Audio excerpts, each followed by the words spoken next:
I'm Dani Hamilton, and you're listening to the Light Up Your Metabolism podcast. For years, I've taught about intermittent fasting, ketogenic diets, and cutting carbs, and while those things are impactful, they're not the whole story. Even some clients doing everything right hit plateaus, and I knew there had to be more. It turns out diet and lifestyle alone aren't enough for us to thrive in our modern world. I realized how profoundly our environment impacts our health. The more divorced we are from nature, the sicker we get. I dove into the research and discovered how we can reap nature's benefits and mitigate the harms of modern technology without having to move into the woods. Join me as my guests and I share practical tips and powerful strategies to harness the power of nature, like sunlight, grounding, and seasonal eating, to optimize your metabolic health so you can improve your blood sugar, hormones, energy, crush cravings, sleep better, improve your skin, your mood, and more. This show is about taking action, taking your health destiny into your own hands, and experiencing joy along the way. Are you ready to embrace nature's healing powers and really start feeling better?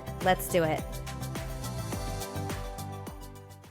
Hi friends, welcome back to the Light Up Your Metabolism podcast. Today I have an episode for you about a topic that is just on my heart. I see this becoming a very common theme amongst people who come to see me. So I just launched Blood Sugar Mastery, and we just began the winter 2026 round. And before I do my program, many people sign up for discovery calls with me. And on those calls, we talk for a half an hour or more about what is going on with people. So they share with me all their symptoms, their story, how things began, and what they've been trying to do, and all the approaches that they've been using, all the supplements they've tried, the practitioners they've seen, the endocrinologist visits, the CGMs, the food choices that they've had. And I've been starting to notice a huge theme. And it's frankly, it's kind of upsetting, and it's very eye-opening because it's kind of the opposite of what you might think. And I really want to bring it to you all because so many people are getting trapped in this predicament. And so on today's episode, we're going to talk about one of the common traits amongst people I see who are really struggling with their blood sugar and metabolic health, and who are feeling kind of the most stuck. So let's dive in. Y'all, I'm almost 40 and I really want to slow down aging, and I have recently come across something that will help, and I'm super excited to share it with you all. So research suggests that a big contributor to poor aging is what's called these senescent cells. I've done podcasts on this, so maybe you guys are familiar, but if you don't know what they are, they're kind of like these zombie cells. They're worn out old cells that linger in your body after their useful function, and they waste your energy, nutritional resources, and they also start to secrete inflammatory molecules that affect all the healthy cells around them. So as we age, unfortunately, senescent cells often accumulate in our bodies, and they contribute to sluggish energy, less flexibility, joint pain, slower workout recovery, or simply put, that middle-aged feeling.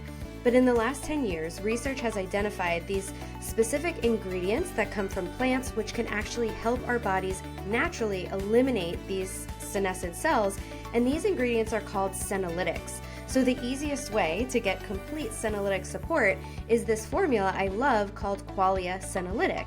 And the cool thing about it is that you only take it for 2 days a month. So it's like this monthly cleanse for aging. So like I said, you just take it 2 days a month, and it's loaded with these science-backed senolytic ingredients that help your body naturally eliminate these zombie cells. It can help your body feel 10 years younger in just a couple of months. Head to qualialife.com/Dani to get 15% off your order. That's QUALIA life.com/Dani, DANI. Hi friends, welcome back to the podcast. Thanks so much for being here. I know you have so many choices of things to listen to, and it really means a lot that you're coming here to listen to my podcast today. And if you don't mind, if you have just a quick second, please scroll down, rate, review, follow, share, comment, like, whatever you can to help support the show. I really, really appreciate it. It gets this message out to more people who need it, so more people can get out of that blood sugar prison and start living their best lives. So I just told you that today we're going to talk about sort of a pattern that I'm seeing with some of the clients who come to me who are experiencing some of the most severe symptoms and who are feeling maybe the most stuck and who would describe themselves as being the most complicated and complex clients and who have tried the most things. Now, the common denominator that I see is that these individuals have I'm going to say there's two components. Number one, they have done possibly the most of anyone I've ever seen. So they've tried all different diets. They have seen more practitioners than you can name. They have done so much lab testing. They have done hair mineral test analyses. They've done gut tests. They've done organic acids tests. They've all sorts of things. They often have a huge cabinet of unused or like a supplement graveyard, and their story is long and winding and complex. And what I see being the biggest driver of this is how much fear they are living in, how much fear they are approaching their health with. Okay, so let me ground this into reality, because it's like, okay, what does that even mean? It's like, of course I'm afraid. Like I don't feel well. So let's talk about how this actually shows up. Okay, so first I want to say that fear shows up as micromanagement and self-surveillance. When we are coming to our health from a place of fear, we are creating an environment in the body that is not conducive to healing. So here's what it looks like. I see people coming to me and they're tracking their meals, they're checking their glucose. Like I said, the supplement, and maybe this person is exhausted around food. She's scanning her body for symptoms. Every time there's a symptom, it's, oh my gosh, I need to fix this. I'm doing something wrong. I don't understand. I need to keep searching for answers. There's a constant like searching. I need to fix myself. I need to get better. And it's there's so much questioning in the mind of like, what did I eat? What's making me feel like this? What can I do? Why is this happening? What is this going to make me feel bad? What does this dizziness mean? How am I going to fix this? So there's a constant barrage of questions in the mind.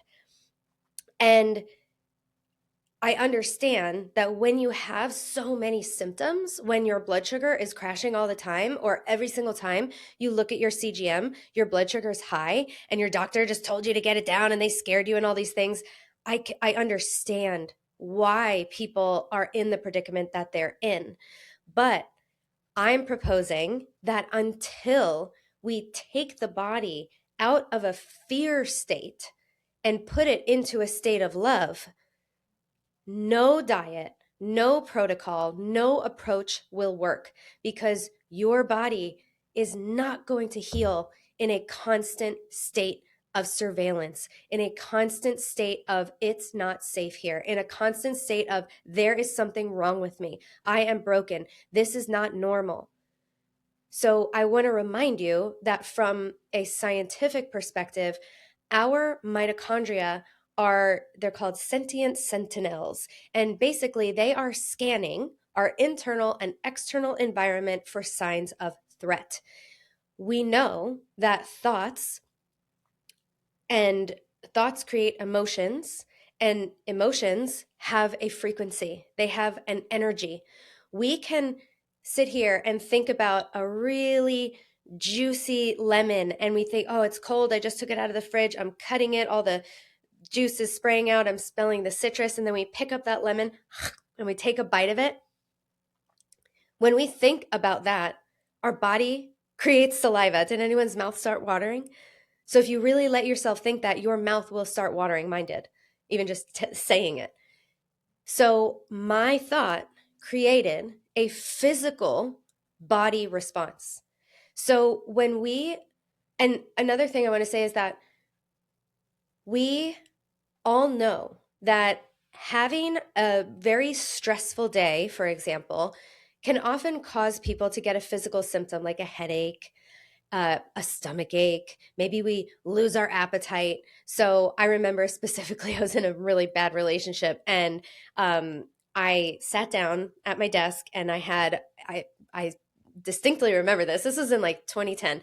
I sat down, I had hummus and carrots, and I was about to eat them, and my phone vibrated, and I look at my phone, and it was a message from my boyfriend that said, "We need to talk." Oh my gosh. I got up, I took my hummus and carrots and literally just put them back in the fridge because I completely lost my appetite. So my emotional state changed my physical symptoms. It changed my appetite. Have any of you ever, gone to do a presentation and like you have to run to the bathroom or your mouth gets dry? So we all know that intense, acute, stressful situations, okay, I'm trying to, situations can cause physical symptoms in the body, but we forget that chronic stress can drive chronic physical symptoms in the body. So, another concept to think about is many of us have heard of the book, The Body Keeps the Score. Now, I will say I've never read that book, but I know that it's talking about how physical emotions are stored in our tissues. Have you ever heard of an experience of like a massage therapist digging their elbow into someone's knot and all of a sudden they get nauseous and they see a flash of a car accident happening in front of them? How is that happening? Why is that happening?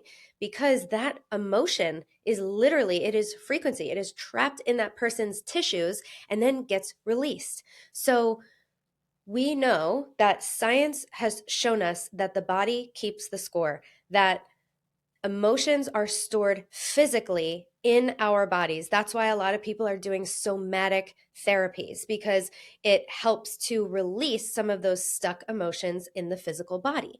Okay, so I think that with those examples, we can be on board about the fact that fear and negative emotions, I don't like to use the word negative, but I'm just going to use them for our sake for now. It's not that they're bad, but it's just an easy way to categorize them. But these emotions, and also positive ones, can get stuck in the body, never felt, and that can trigger the body to have this sort of negative response. So Nicole Sachs, she is an author, she's a podcaster, she's amazing. I learned some of these concepts from her. And so she talks about this reservoir that we have in our bodies that are filled with suppressed emotions. So whether it was from childhood where it was like, be quiet, you were excited about something and you were told to be quiet, or it was just something that you knew in your home, you could not express a certain emotion. So for example, my brother expressed anger easily, and it wasn't so appropriate for me. It was unspoken, but less appropriate for me to express anger. I could express frustration, I could express resentment, but I couldn't express rage, like really big anger. And with my brother, it was less acceptable for him to express sadness, for example. So he often went to anger because it was a socially appropriate type of emotion for him to feel in my home. So I want you to consider that in your house that you grew up in your family, in your culture, in society at large, there were certain emotions and also just certain times, right? Like you're at a work meeting, something reminds you of a pet you lost. It's not appropriate to start sobbing and feeling your emotions in the middle of a work meeting, for example, let's say. So we can see that because of all of these reasons, a lot of us have a lot of suppressed emotions. Now, that starts filling up that bucket. And what Nicole proposes is that that bucket of emotional reservoir, if it gets high enough, it starts to overflow. And the body is sensing, oh my gosh, there's problems here. This is not safe. She is not okay. And so it is triggering the mitochondria to read that this isn't safe, we're not safe. And that creates a space of fear and can create physical symptoms. Now, another thing that I notice about my clients, almost every single one of them, I'm going to say every single one of my clients also relate to to some of the following: having perfectionistic tendencies, being a people pleaser, high achiever, uh, type A type personality, often the eldest daughter, and can relate to sometimes fawning. And so many of us with these personality traits, and if you're like, what? Oh my God, that's me. I know. I know. It's every single one of my clients who I talk to has some of those traits. And I don't think it's a coincidence. I do not think that it's just like, oh, and we also have this. Because if it's happening all the time, I believe it's part of the reason why we are manifesting the symptoms that we are manifesting. I think it is part of the cause. Now, is that to say you have to change your whole personality? No, but we all have some work to do. So when you are a fawner, a people pleaser, perfectionistic, you don't want to rock the boat, you are a high achiever, you're maybe very sensitive to people's emotions, empath, that type of personality, aka me, we can more easily than the average person tend to push down emotions because we may be judging them. I don't have time to feel sad. I shouldn't feel sad. We should ourselves to death. We often will try to look on the bright side so we can just keep going. But when we're doing that, we are pushing down what is true for us. We are not allowing ourselves to feel the hard stuff. And just a personal story is that I historically never wanted to be around negative emotions. There's people in my family like this as well, and it's like always like, what was fun? Is everything good? Like it's always about like it feels like it needs to be good and I'm having fun and it's fine and it's this little thing, but that's okay. So it's almost like this unspoken sort of pressure to have everything be good and okay and fine. And so if you grow up where it's like there's no space for anything other than that, you don't even realize that you're just suppressing all these emotions. So I started to dive into this and I realized how many emotions I have suppressed and just how uncomfortable it feels to start to face some of those things. I had a lot of fears around hurricanes. I lived in Florida for 15 years. I never went through a bad hurricane, but I would see horrible stories. Anytime a hurricane was coming near the state, it was like news stories that would be like, oh my God, this is going to be the worst hurricane. And everyone's panicking. And you watch the news and you see it like sitting over the Bahamas, not moving. I mean, I was checking the radar over and over. I mean, so much fear around storms, natural disasters, all of that stuff. So much so that my ex would bring it up. I'm like, could we please not talk about that? I can't think about that. So if there are things where you're like, I can't even think about that, that's a really good place to start looking because there are fears and those fears are driving you. So I'm just going to have you sit for just a couple seconds. Feel free to pause this, but I want to ask you, are there things that you make you so uncomfortable that you don't even want to think about? Can you think of something that's like, oh God, this situation is so hard. I don't even want to think about it. This situation or this memory was so shameful. I don't even want to think about it. This memory or this thing that happened to me fills me with so much terror. I can't even go there. And if you're saying yes to this, welcome to being a human. You're normal. This is all normal. And now this, I'm going to talk about how it shows up when we're running from fear. So fear shows up as this sort of micromanagement and self-surveillance and pressure to get better and a belief that you are not okay the way you are and you need to fix it.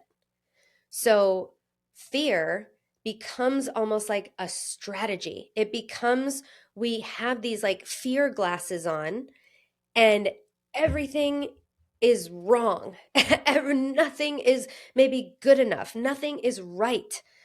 Or it's like, I'm doing everything right. Why isn't this working?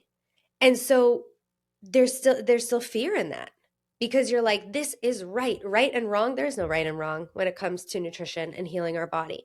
So fear-based uh, approaches to our health are often feeling like there's timelines, feeling like there's a constant correction, feeling like we want to get it right.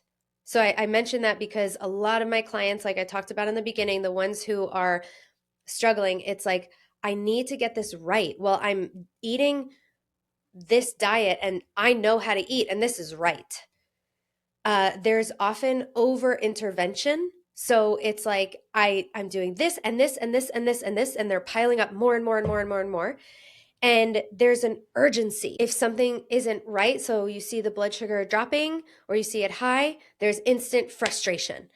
And you might be like, what else would I feel? Like, you might be thinking, like, how else would I respond? Because this all sounds pretty normal, right? Maybe every time you walk past a mirror, you're like, ah, I have so much body fat. So there's judgment. There's might be you're trying on clothes and it's tight and you're like, ugh, I'm so mad at myself. I shouldn't do this, blah, blah, blah. Self-aversion, anger, judgment. Maybe there's panic. Every time you feel a symptom, it's like, oh my God, my blood sugar's crashing again. What do I need? Blah, blah, blah. And then maybe it's a spiral. What did I eat? All the questioning, the interrogation of what is this? How do I fix it? How do I get out of it?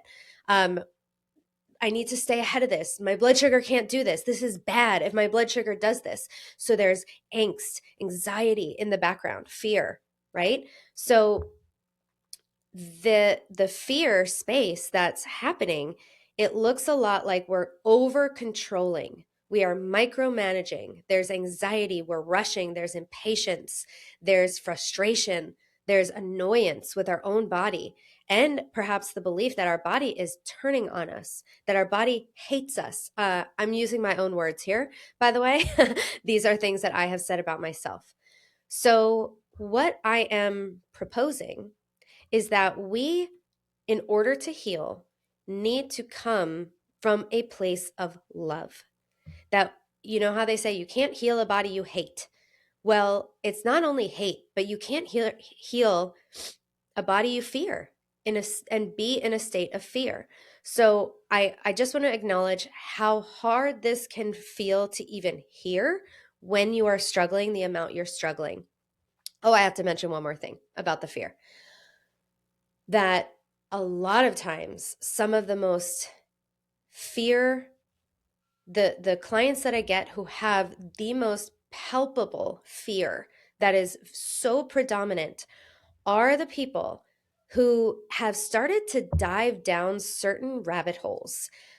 For example, oxalates, salicylates, sometimes mold. I can fall in that category because mold is invisible. So you can get like crazy about it. You could be like, my mold is causing this, mold is causing that. I have to get out of the mold. That's me. So again, I'm with you guys on this. I have not nailed it 100%, but I'm starting to see what's happening as I go through my own stuff. So, but people who are looking at the toxicity in foods, a lot of times people who have come from like a carnivore space and have heard horrible things about plants and anti-nutrients and they're trying to kill you and you don't need this. I would likely say vegans, but I don't work with plant-based people, but I could see that in that community as well. And so people who are diving into there's something in the food that can harm me. Even when it comes to carbs, there's carbs in this food that are going to, oh my God, I had a little bit of carbs and this is going to be so bad for me. Or someone who's coming from a keto low carb space for years and years and years, and there's fear around eating a carbohydrate. So when you feel like the food that you're ingesting could hurt you, what is a likely response of the body? Remember, every single study, control trial for drugs, for like these randomized control trials, for any sort of intervention, often drugs, but also other interventions, they have to, in every single one of these studies, if it's good research, control for the placebo effect. So what do I mean by that? That there are a group of people that will, just by being told this is going to help you, it helps them. And there are studies that show just the opposite, that when they are told you are getting germs of a sick person, people will become sick. Now, you can't make that up. So just again, to remember how powerful our brains are. So if you are going to take a supplement, you're like, oh God, I always react negatively to supplements. Don't be taking supplements, because guess what? None of them are going to work. And I see people who are overrun by fear, and everything they try to do for their body doesn't work. It backfires. Why? Because your body thinks that even if it's good, she must be everything's trying to kill me. That's what these fear glasses are like. Everything's trying to kill me. So if you feel so sensitive to everything, I can't change one thing, even if it's good for me, my body doesn't like it. I want you to consider that your body is stuck in a very intense state of fear. Okay? So when I say to come from love, when I even say that to myself, I'm like, what the heck does that mean? Like, what does it mean to come from love? So it kind of feels abstract. So I'm once again going to ground it for you, put it in the dirt so everyone can understand what this looks like. So let's say a child's learning to walk. It's a little 1-year-old, super cute, and she keeps falling down. Do you say to the 1-year-old, why are you so bad at this? Other kids can do this. You need a better strategy. No. You say, okay, slow down. Like, yay, you fell. Like, let's get back up and try it again. Or like, oh, it's okay. Good job. You're encouraging. You are patient. You are gentle, right? So it looks like love, coming from a place of love, looks like how we would talk to a little child. We would approach that child with patience. Like, wow, this is hard. Yeah, like, oh man, you've really been going through it. There's self-compassion there, right? It's like, this has not been easy for you. I'm going to start crying, by the way, when I talk about this, because it's like, I'm starting to identify this, but like a lot of those fear things, like even the examples I gave you guys, were my own thoughts. So once again, I am right next to you on this journey, learning this, and I am not an expert at it. And the fact that I can just start crying by saying one sentence of self-compassion, it's wild. Like, that is so crazy. So obviously, I need this too. So, okay. So we're coming at this with patience. Coming at health through a lens of love looks like that self-compassion, giving yourself grace.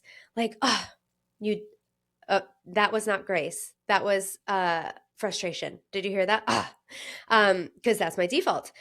So let's say I said, I'm going to start walking around my block 2 times every day to start getting more steps in, get outside, get in the cold, whatever. That's why I decided. And I'm going to do it after meals. It's going to be really great for my blood sugar. And I want to get my steps up because that's important to me.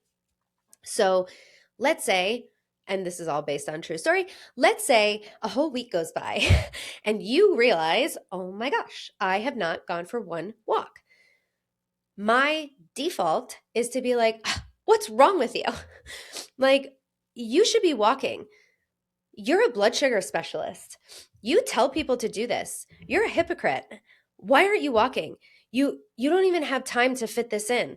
Like, you're going to gain weight. Like, I mean, this is how my head works. So coming at that from a place of love sounds more like this. Oh my goodness. You said you wanted to walk and it didn't happen. I wonder what happened there. So we start to get curious, right? Curiosity can disarm that perfectionism, can disarm that frustration. Get curious. Wonder what happened there. Well, I forgot. So either my brain was kind of blanking me out and protecting me from doing it or telling me it's not important, and I just forgot. So, not going to get mad at myself. It's like, oh, I forgot. Well, because this is important to me, I really want to prioritize it. So, what can I do to help make sure that I get this done? That I put this in my routine and I start to create this habit.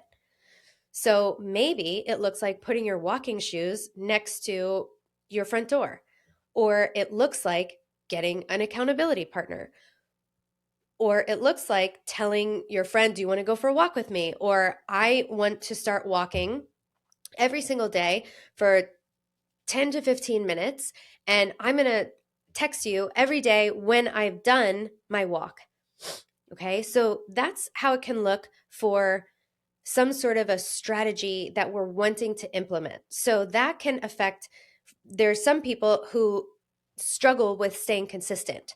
Now, a lot of my clients who are coming to me, they don't have issues with consistency. They're like, I do what I say, and they're almost doing too much. So they're walking and they don't feel well, their blood sugar is crashing, and they keep walking anyway, and they keep doing it over and over. So maybe in that case, we could say it looks like, my blood sugar is crashing every time I walk or I work out. And it's frustrating, right? So maybe that's the first emotion, that fear-based state. But maybe we start to come from a place of love instead and say, get curious, right? That's step one, get curious. Say, wow, I'm starting to notice a pattern that every time I walk or every time I work out, my blood sugar seems to crash. And I wonder if taking that out would help my blood sugar not to crash. And it feels hard not to work out and not to go for walks, because that's really important for my mental health. And this feels like a really hard thing to do. And it makes me fear that I'm going to never be able to work out again. But I trust that my body's going to be able to heal, and that this is going to help give it some space and take some stress off my body. And I'm going to give it the time it needs to heal. And I'm going to choose patience and not rush my body to heal, because I believe that this is going to help. Okay? So we can see it's different. We can feel the energy shift. Now, I want you to know that if you are in this fear state, you will likely go right into it. Then the natural reaction is, if you catch it, to beat yourself up for doing it. So we're going to take that out of the equation. We're going to say, oh, I heard myself say something from a place of fear. Like, cool. What an opportunity to retrain myself. So that's how it is going to happen. You are not instantly going to come from a place of love. You may not know how to come from a place of love, but you may start to notice and start to hear your fear-based thoughts louder and louder. And when you hear them, you can catch them and change how you're speaking. Now, if you noticed, when I talked about coming from love, I said in one of my examples, I feel nervous about this. I feel fearful about this.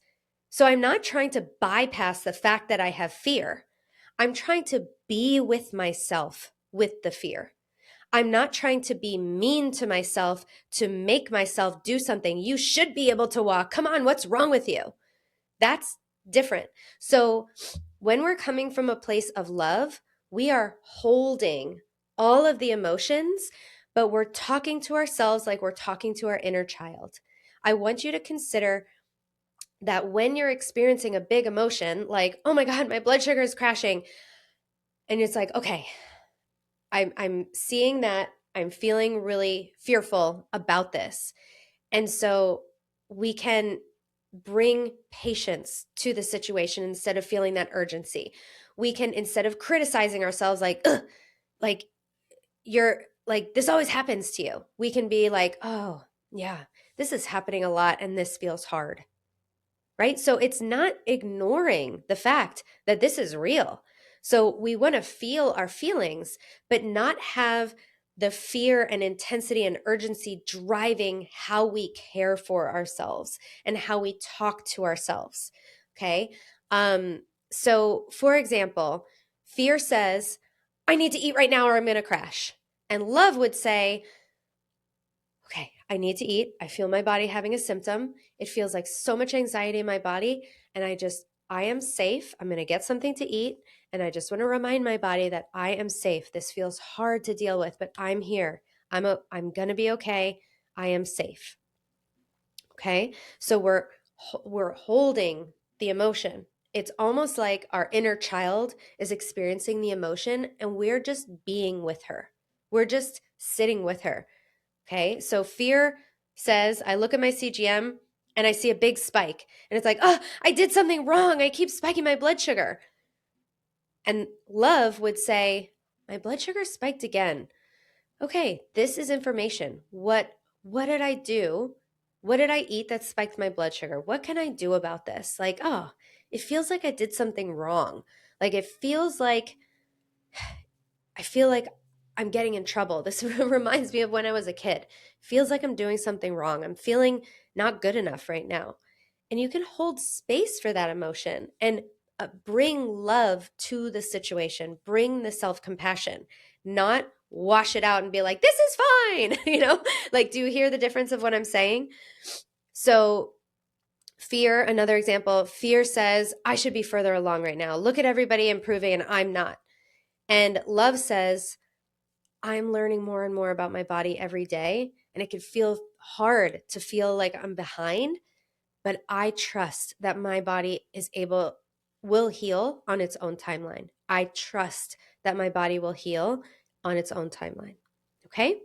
So when our bodies are constantly being told that we're a failure, that it's stressful out there, that we're fragile, that the food we're eating has toxins in it, that they're spraying toxins in the sky and there's toxins in everywhere. Like, I literally have to unfollow pages that are like, everything's lead. It's like, no, nope, nope. I cannot let that into my realm because it drives too much unsafety in my body. And I want to believe that there's so many things that our bodies can overcome, that my body is resilient. And so healing our blood sugar has so much to do with our self-talk, with our beliefs, with our emotional state, with the emotions that we have suppressed and the ones that we allow ourselves to feel. So this episode is long enough, so I'm going to end it here. But I will next time hopefully give you guys a methodology about how to start to drain this emotional reservoir so that we're not always having to so that our body just doesn't think we're in a space of fear. Okay, one more thing I thought about. This is really important. So the other thing, and again, this can be hard to hear. It can be triggering, and your first thought might be like, are you kidding me? You might be mad at me for saying this, okay? So I know that. I just want you to try it on loosely and see what comes up. I want you to also consider that your symptoms of your blood sugar stuff, your chronic health stuff, what is happening, could be a way that your body is sort of speaking for you. It's setting boundaries for you. If you are afraid of the outside world and you kind of feel embarrassed to tell people that, isn't it easier to have all these blood sugar symptoms that make you have to eat every couple of hours and you don't feel well and all that stuff? And it's like, I can't go out. I can't go out because my blood sugar is crashing. Okay, so I am not saying it's easy to have symptoms, but sometimes I want you to consider that our bodies can sometimes be saying something for us that we don't feel comfortable saying or that we're not even aware of. So I'll give you an example from my own personal life that I've been divorced for 2 years and I have not started dating yet because I have a lot of fear around dating. I have had some bad relationships in the past, and I have had negative experiences with guys, and I'm dating guys again for the first time in 12 years. And so it's been a really long time. I have all these stories and things about why I'm not good enough and why it just all sorts of stuff. So I know that on a conscious level, and I'm sure there's deeper stuff on a subconscious level. So I decided that, you know what, I'm actually going to start getting on the dating apps and start dating. And I did that for 2 days. And after 2 days, I started to get really bad allergies. You could probably hear I'm a little still congested. So I started to get these really bad allergies, and I'm driving and I'm in my car and I'm blowing my nose and my eyes are itching and I'm rubbing off all my makeup on my eyes. I'm like, ah, and blowing my nose, blowing my nose, blowing my nose, sneezing. And I go, I can't date with these allergies. And I go, oh my gosh, that's why these are happening. So I think that a huge reason why I have allergies is because I didn't always react to this pollen. There are people who don't react to pollen. And sure, maybe there's a leaky gut component. Maybe it does have to do with the mold in my house. But maybe my gut's leaky because I'm constantly stressed. Maybe my gut's leaky and I'm reacting because my body is like, going out on dates with boys is scary and it's dangerous. So I'm going to keep her safe in her house, in her cave. Okay, so I truly believe that this is a piece of it. And so when I started to realize, oh, there might be an emotional component driving my physical symptoms, I dove into looking at fear. And I realized that I have not only fear, but terror that I have not felt. And the fear and the terror are based on past experiences. Like, for example, when COVID first started, I never fully processed that. I never really felt all the emotions that I felt at that time when it was really unknown. It was like, what the heck is happening to our world and what could happen? There was so much fear and terror, and I just never really felt that. And then same thing with past experiences with guys and negative events that happened to me and certain things with dating. And so there's a lot of fear and terror. And so I started to feel that through a deliberate practice, and I was crying and feeling the fear and feeling the terror and just sitting with it and being with myself and allowing my body to experience it.